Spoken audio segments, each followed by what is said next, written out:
everybody. Thanks for coming back, and I just wanted to preface this with, if you hear a little bit of background noise, once again, my daughter is done with her school until the beginning of next year, and so she might make some noise in the background. I do have a show on for her, so if you hear a little octonauts as well, I'm sorry. So this is going to be a pretty quick one today. I think people seem to be responding a little bit better to more like short form vlogs and review type things, and that might be what I turn my focus to for a little while, just because they are a little bit easier to edit and also a little bit easier to shoot. I will occasionally still do like a half-an-hour vlog, just because I like to talk, and these aren't going to really get that out of my system, but I do want to do a few more of this sort of thing. So today we're going to talk about books, two books in particular. We're going to talk about the book I just finished, and then we're going to talk about the book I'm starting next. And I feel really bad about the book I'm starting next because it was part of a book exchange with my friend Chris, and he has already begun and is probably at least halfway, if not more, done with the book that I lent him, which was Confessions of an Ugly Stepsister. But I haven't even started the book he lent me because I was finishing the book we're going to talk about because it was from the library and I needed to, you know, finish it to return it. So the book I just finished is called The Twistrose Key. I am going to guess at the author's name, and I'm sorry if I slaughter it. I believe it is Tone Almhjell, and or Almhjell. She's very, I believe this is a Swedish author.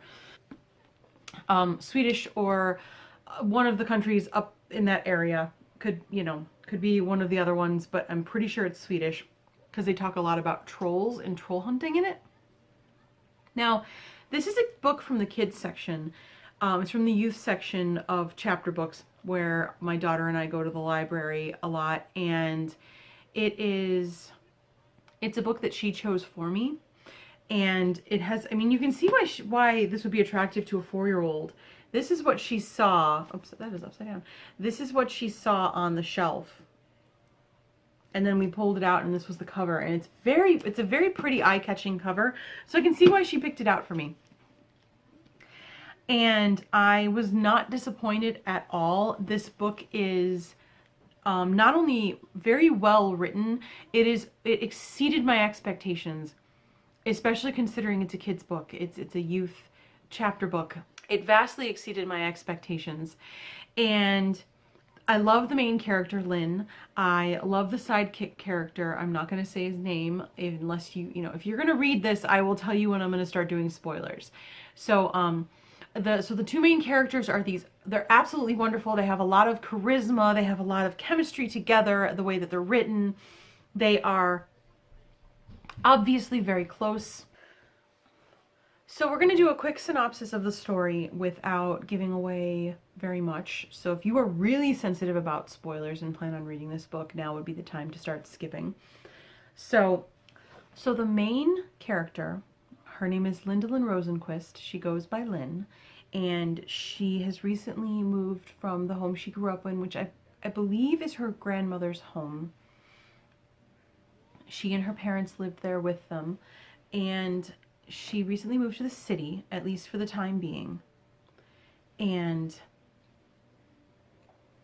after she moved to the city, she also lost her family pet. Well, maybe not her family pet, but her pet. And it was a redback vole. So this was a pet that she found in the wild, who she then brought in and nursed back to health. It had hurt itself, and it became her pet. And she named him Rufus. She and her friend Nicholas, back home in the home that she grew up in, used to play a game of troll hunting. And they had special troll hunter names, and they did all this fun stuff. And then she moved and she couldn't do it anymore. And so one of the things that happened when she moved was she took a new troll hunter's code name because she's in a new place, so she needed a new code name, and she took the code name Twistrose. And one night there was a big storm, and while the storm was happening, she received a package that was addressed to her. It was addressed to the Twistrose, and she was like, it doesn't, you know, is Nicholas visiting and he's just playing a game with me? Like, what's going on? And he didn't know about her new name. She didn't know what was going on. And so she opens it up, and there's a note and 2 keys. One key opens the basement to the home that they're staying in, that the landlady said she didn't have a key to it anymore, and she said she just used the space for storage anyway, so it didn't matter. So she uses the key that gets down into the basement, and on the back wall are these roots that they look like there's something to them, and then there's a hole in the wall for a door. And it ends up the roots are coming from this rose bush where she had buried the pet that passed. And that's why she went by the name Twistrose, because she'd been spending a lot of time out by the rose bush, mourning the loss of her pet, which was pretty much her best friend, who was able to come with her because they would troll hunt together, her and her redback bull named Rufus and her friend Nicholas. And so she puts this other key, which it looks like, you can see it on the cover, that's what it looks like, puts it into this hole in the wall, and it opens up this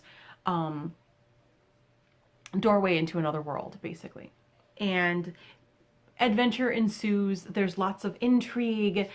There's this big baddie who's trying to come in and do something big and bad, and then she has to stop him. And so now we're going to get into some spoilers, so if you do feel like reading this book, I do highly, highly recommend it. It's a very easy read, it's a very good read, and you'll be surprised considering it's a youth book. So she goes in, and inside is a world called Silver. And in this world, there are these animals that they walk on their hind legs, and they talk, and they're human sized, and it ends up that it's a world full of all of the pets that have been loved by children in our world. And when they pass away, because pets inevitably almost always pass away much earlier than their owners do, and they go to this world and they get to live their lives. And they don't really explain the reasoning for it other than it's a magic place that you get to do these sorts of things with. And the first pet that she meets in this place is Rufocanus of Rosenquist, or Rufus the Redback Foal. And he basically tells her that he's been waiting for her, that she's been called as the Twistrose. And she was like, how do all of these people know this code name I picked for a troll hunting game with my friend Nicholas? And it ends up that in this world, every now and then something happens, and the world is in dire need of help, and the help has to come from a Twistrose. And so the Twistrose Key is sent, and the Twistrose is called, and that is what she is. And so what's happening is there's these humanoid people that are only of this world. They're not petlings, and they're not wilders, which are the 2 different types of animals.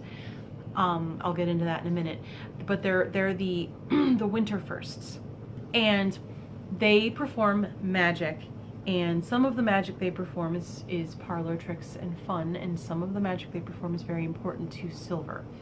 So I believe it was like 94 or 97 years, they only mention the actual number of years a couple of times in the whole book, so it appears to be kind of an unimportant number, but every so many years, the Wanderer, it's a star, I think it's sort of a shooting star, crosses over Silver, and they need a winter first to perform the Wandersnow spell. And that's how they basically, they're using it to draw down magic from the Wanderer, is how I understand it. And by performing the Wandersnow spell, they can continue to have the world as it is. And they find out all these really interesting things that the world has that are run by magic. One of the things that the world has is the observatory.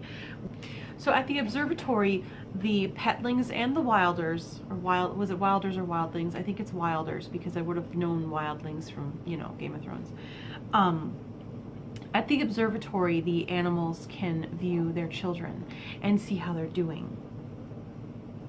And they have these index cards. You put them into a machine, they can see how their kids are doing, and if any of the kids aren't doing well, and their pet happens to view them when they're not doing well, then they can be bestowed with gifts of the observatory. And the gifts are, I'm reading it from the book because I didn't have them memorized, the gifts are strength, comfort, courage, luck, and hope. So it depends on what they need. And at some point in time, Lynn gets herself into a bit of a pickle, and there's a bad guy who's trying to find her. And by using the index cards in the observatory, he can view wherever she is. And so he views her, and it ends up she's in dire need, and so she ends up getting observatory gifts, even though her petling Rufus isn't the one asking for them. And that's kind of, that comes into play a few times in the book, and it's sort of this really beautiful way, in my opinion, to help maybe a much younger child cope with the loss of a pet, and in the sense that that pet is still with you in some way. And that's kind of what the observatory is. If you think of Silver as being the afterlife for pets, then the observatory gives your pet an opportunity to watch over you, at least for a while. And once you're both ready to move on, you can move on. And that is, I think it's really beautiful. I think it's a really beautiful way to look at it. So in any case, it's an adventure story. It's a story of growing up a little bit. It's a story of being a kid. It's a story of embracing childhood. And it's a story of loving what's around you. It's a story of letting go. It's a story of being responsible. And I think it's really, really beautiful. And if you want to pick up a book, it's great winter reading because it's set in a very wintry, snowy landscape. It's wonderful for this time of year. I highly, highly recommend it. I got mine at the library. I'm sure you could purchase it or get it digitally too. I could not find any audiobook version of it. I did try and pick it up as an audiobook so that I could continue it when I was about halfway through and I wanted to be physically reading something else, but I couldn't find it as an audiobook. So I did get it. I did read the whole thing as a paper book. You know, it's a hardcover, but you know what I mean. Anyway, so that was The Twistrose Key by, it's either Tony or Tanya Almhjell. So wonderful book. I highly recommend it. The book I'm going to be reading next, and if any of you want to read it with me, that would be fun. I can check in every time I do get around to vlogging and tell you about how far I am. We can just be reading it together and I can talk a little bit about it, or, you know, maybe not. It depends on if there's any interest, but it's a Douglas Adams book, and I've only read 2 of his books, and one of them I don't remember very well, and the other one is Hitchhiker's Guide. Everybody's read Hitchhiker's Guide, right? So this is a very well-loved book. This is borrowed from a friend, but it's Dirk Gently's Holistic Detective Agency.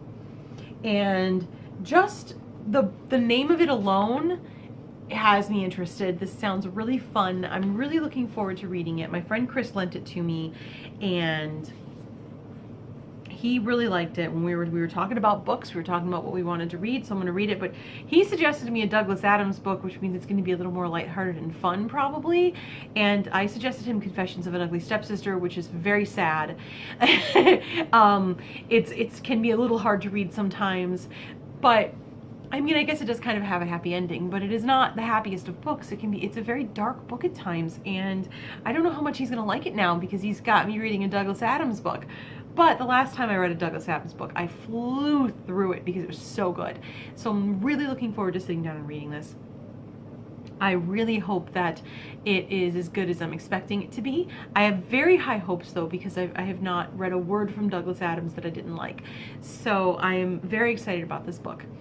And so that's my books for now. I know I didn't talk much about the second book. I mostly focused on The Twistrose Key, but that's because I haven't read any of Dirk Gently's Holistic Detective Agency yet. And so I will check in with that next time I vlog. And just a quick closer before I say all of my social medias. I recently ordered a whole bunch of yarn on Wish. I spent maybe $50, which is saying something if you know anything about Wish. So I am going to be doing a full-blown review of all of the different yarns I got from Wish. I'm going to say about how much I spent on them. I'm going to tell you all about them. I may not get around to blocking, like doing a gauge and block of them, but a few of them I have already used because I've ordered them in the past. So I'll be talking about that soon. That'll be another vlog where I just go through and tell you guys what my first impressions are of it, and then I'll probably do another one where I gauge and block and talk about how it knits up. So that'll be super fun. And I got to check out a new yarn store today, so I might talk about that soon too. Thank you so much for watching. Thank you so much for continuing to watch. I hope you like these shorter form vlogs, and I look forward to doing some more in the future. Remember to follow me on social media. I am Be My Full Moon on Facebook, Instagram, Etsy, Tumblr, and Blogspot. And I am at Aourai, that's Aourai, on Twitter, Pinterest, and Ravelry. So please follow me in all of those places. You can comment, you can message me, you can do whatever you want. I will reply, unless you're abusive and a jerk, but why would you be watching this if you're an abusive jerk? Because pretty much only my friends watch this. So, love you guys. Please let me know if you like this video, these short form videos, and I love making them, and I love talking to you guys, and I will see you all soon. Bye!